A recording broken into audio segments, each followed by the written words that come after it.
નમસ્કાર દર્શક મિત્રો, આપ જોઈ રહ્યા છો કચ્છ ઉદય ટીવી ન્યૂઝ. હું છું પ્રયાગરાજ ચોકસી. સૌપ્રથમ નિહાળીએ આજના મુખ્ય સમાચારો. કચ્છમાં ભ્રષ્ટ તંત્ર અને નબળા કાયદાના પાપે કોલસાના માફિયાઓ બન્યા છે બેફામ. પ્રામાણિક અધિકારીઓ પર થાય છે હુમલા. રાજ્ય સરકારની રંગ બદલતી નીતિ. એક ખાસ પ્રસ્તુતિ. વીજ બિલ ચૂકવવામાં અખાડા કરતી માંડવી અને અંજાર નગરપાલિકામાં ફક્ત એક ટ્યુબવેલના વીજ કનેક્શન કટ કરાયા. કરોડોના લેણા બાકી છતાં કડક કાર્યવાહી કરતા અચકાતું વીજ તંત્ર. અગ્રણી L&T કંપનીને ખનીજ ચોરી બદલ ખાણ ખનીજ કચેરીએ અડધા કરોડનો ફટકાર્યો છે દંડ. કચ્છમાં વિવિધ સ્થળે બેફામ રીતે કરી હતી ખનીજ ચોરી. આદિપુરમાં જિલ્લા ભાજપની પ્રથમ કારોબારી બેઠક યોજાઈ. પ્રદેશ મહામંત્રી શંકર ચૌધરીએ આપ્યું માર્ગદર્શન. લોકસભા ચૂંટણીમાં સારા દેખાવ માટે કરાયા વિવિધ આયોજન. ગાંધીધામના ગળપાદરમાં બંધ મકાનમાં તસ્કરો ત્રાટક્યા. 12,69,000ના સોના ચાંદીના દાગીનાની કરી ચોરી. તસ્કરોને શોધવા પોલીસ મારે છે ફાંફા. ને જિલ્લાની વિવિધ પ્રાથમિક શાળાઓમાં પ્રવૃત્તિલક્ષી જ્ઞાન આપતા વર્ગખંડોનો કરાયો સર્વે. 15 ટીમોએ કચ્છની શાળાઓમાં શિક્ષકોને પડતી મુશ્કેલીઓ જાણી. સમાચારમાં સૌપ્રથમ નિહાળીશું કચ્છમાં કોલસાના કાળા કારોબાર સંદર્ભે ખાસ રજૂઆત. કોલસાનો કકડાટ.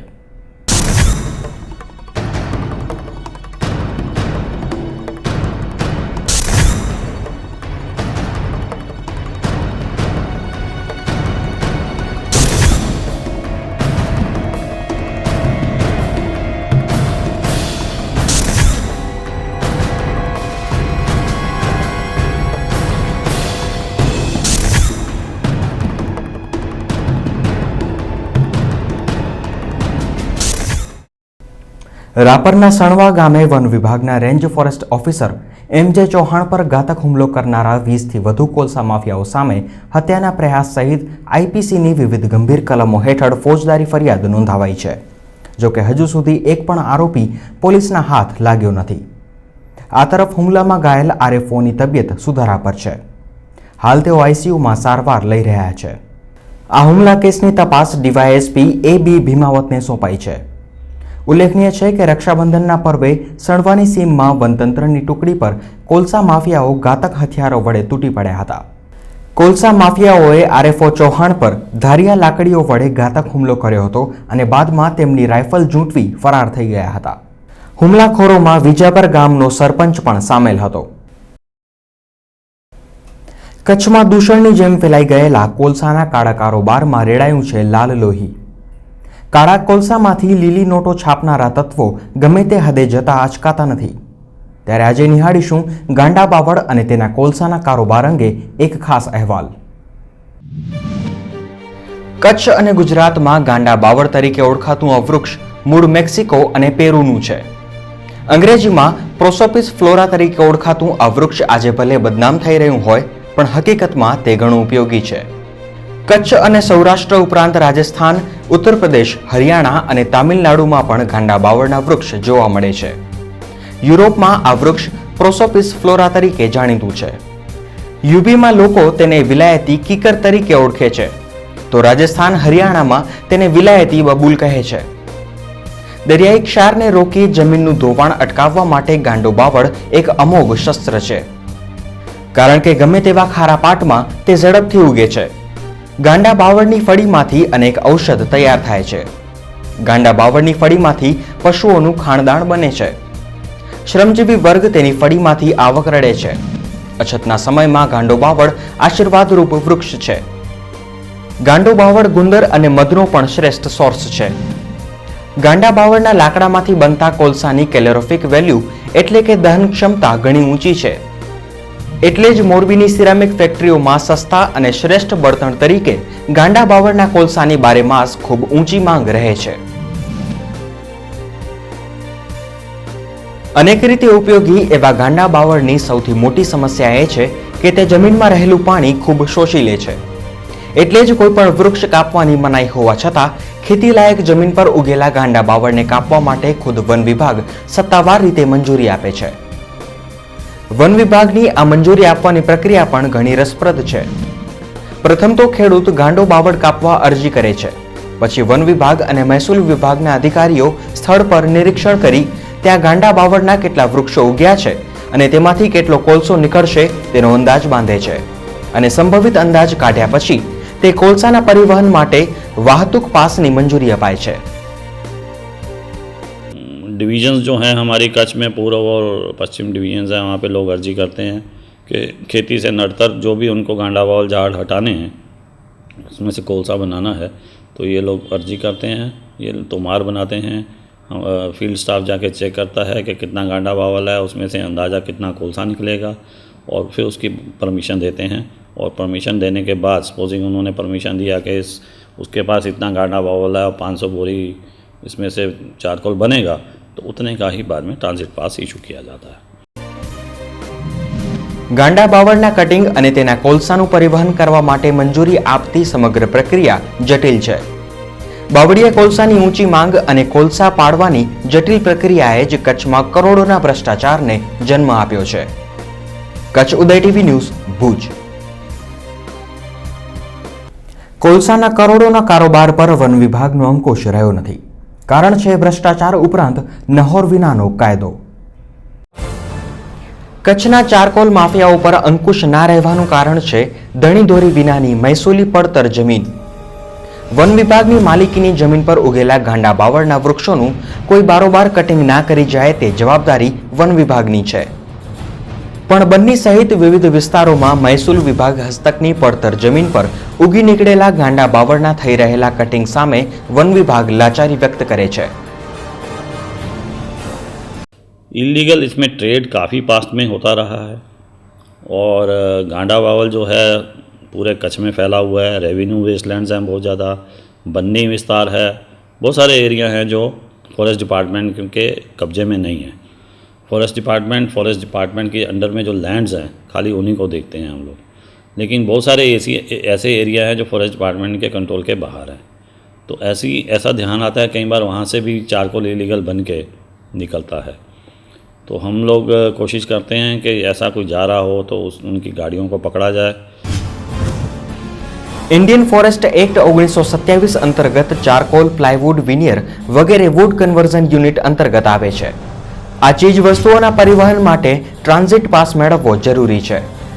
ચારકોલ માફિયાઓ પડતર જમીનમાં જ કટિંગ કરી ત્યાં જ માલ મૂકી રાખે છે। પરિણામે માલ ઝડપાયો તો પણ વન વિભાગ સાચા માફિયા સુધી પહોંચી શકતો નથી।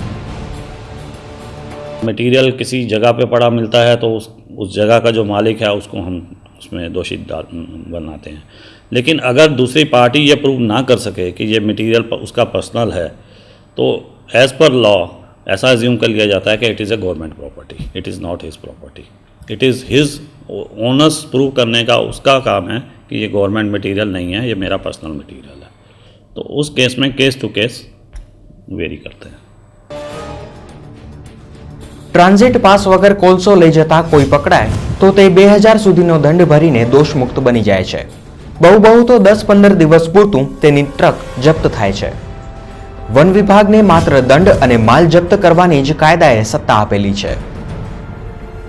सजा का प्रावधान ऐसा है कि जो डीएफओ क्वासी जुडिशियल पावर्स हैं जिसके पास, तो डीएफओ बेसिकली कंपाउंडिंग कर सकता है। कि कंपाउंडिंग मतलब अगर दूसरे जो गुनहगार है वो ये कहता है कि साहब जो भी आप फ़ाइन करोगे मैं उसको देने के लिए तैयार हूँ, तो डीएफओ उसके लिए फ़ाइन करके उसको कंपाउंडिंग कर देता है। अगर पार्टी कंटेस्ट करे कि भी ये हम इसके लिए तैयार नहीं हैं, तो फिर ये केस कोर्ट में ले जाया जाता है। फिर कोर्ट में इसकी अलग अलग प्रोविजंस हैं। ट्रांजिट का अलग रूल है, उसमें फ़ाइन का प्रोविज़न है, या ट्रक जब्त करने का भी प्रोविज़न है, ट्रक कन्फिस्केट किया जाता है प्रॉपर्टी को, ये सब होता है। उसमें कई इश्यूज आते हैं कि देखना पड़ता है मटेरियल फॉरेस्ट से है, बाहर से है, प्राइवेट लैंड से है, कहाँ से है। ज़्यादातर गुना ट्रांजिट के होते हैं, ट्रांजिट पास जो नहीं लेते हैं उसमें फ़ाइन का प्रोविज़न होता है। कितना फाइन होता है? नॉर्मली पर पर्सन 2000 तक करते हैं हम लोग। નહોર વિનાના કાયદામાં ભરપૂર છટકબારીઓ રહેલી છે, જેનો ચારકોલ માફિયાઓ અને વન વિભાગના જ ભ્રષ્ટ અધિકારીઓ ભરપૂર લાભ ઉઠાવી રહ્યા છે। આ જ કારણથી કચ્છમાં કોલસાનો કાળો કારોબાર બેફામપણે ચાલી રહ્યો છે। વન વિભાગના જ ભ્રષ્ટ અધિકારીઓએ તમામ સ્થળે દૂધ પાઈને સાપ ઉછેર્યા છે જે હવે તેમને જ ડંખ મારી રહ્યા છે. કચ્છ ઉદય ટીવી ન્યૂઝ ભુજ. કચ્છમાં કોલસાનો કાળો કારોબાર કેટલી હદે વ્યાપક બન્યો છે તેની વિગતો આંકડા જાણીને આપ ચોંકી જશો. છેલ્લા 1 વર્ષ દરમિયાન પૂર્વ કચ્છ વન વિભાગે કોલસાનો ગેરકાયદે પરિવહન કરતા માફિયાઓ પાસેથી 17,19,800 રૂપિયા દંડ પેટે વસૂલ્યા છે. જ્યારે જપ્ત થયેલા કોલસાની કાયદેસરની જાહેર હરાજીમાંથી વન વિભાગને 35,28,300 રૂપિયા ઉપજ્યા છે. વન વિભાગે જુલાઈ 2012 થી જુલાઈ 2013 દરમિયાન કોલસાનું ગેરકાયદે વહન કરવાના કુલ 55 કેસ નોંધ્યા હતા. જ્યારે કોલસાનું વહન કરતા ટ્રક, છકડો અને ઇન્ડિકા કાર સહિત કુલ 60 વાહનો જપ્ત કર્યા હતા, જેમાંથી 40 ચારકોલ માફિયાઓ 40 વાહનો દંડ ભરી છોડાવી ગયા હતા, જ્યારે હજુ પણ 20 વાહનો વન વિભાગ પાસે જપ્ત થયેલા પડ્યા છે. આ આંકડા તો એ વાહનોના છે કે જે ઝડપાયા છે, પણ વન વિભાગની નજરને થાપ આપી કે મીઠી નજર હેઠળ પસાર થયેલા વાહનો કેટલા હશે અને કેટલો કોલસો કચ્છ બહાર પગ કરી ગયો હશે તેનું અનુમાન કલ્પનાતીત છે. કચ્છમાં 2008 થી ગાંડા બાવળના કટિંગ પર રાજ્ય સરકારે પ્રતિબંધ મૂકેલો છે. આ પૂર્વે 2004માં રાજ્ય સરકારે પ્રતિબંધ હટાવી દીધો હતો. ગાંડા બાવળની ઓથમાં ચારકોલ માફિયાઓ સરકારી પડતર કે ગૌચર જમીન પર ઉગેલી અન્ય વનસ્પતિઓનો પણ શોધ વાળી રહ્યા છે. ભૂતકાળમાં કોલસાના કાળા કારોબારમાં મોટા માથાની હત્યા પણ થઈ ચૂકેલી છે. ગાંડા બાવળના કટિંગ પર વખતો વખત સરકારી પ્રતિબંધ લાગતો રહ્યો છે ને દૂર થતો રહ્યો છે. આ બાવળ બેધારી તલવાર જેવો બની રહ્યો છે. તેના ફાયદા પણ છે અને ગેરફાયદા પણ. તેથી રાજ્ય સરકાર પણ ગાંડા બાવળ માટે ચોક્કસ નીતિ ઘડી શકી નથી. ગાંડા બાવળના કાળા કારોબારે બન્ની અને વાગડના અનેક લોકોને રાતોરાત સમૃદ્ધ કરેલા છે. આ તત્વોને જાણે કે કોઈનો ભય નથી. ત્યારે ગાંડા બાવળના કારોબારને કડક હાથે ડામી દેવા ખાસ ટાસ્ક ફોર્સ રચાય, વન વિભાગને પેટ્રોલિંગ માટે પોલીસ તંત્રની જેમ વધુ સુવિધા સજ્જ બનાવાય અને ચારકોલ માફિયાઓ વિરુદ્ધ કડક કાયદો ઘડાય તે જરૂરી બન્યું છે.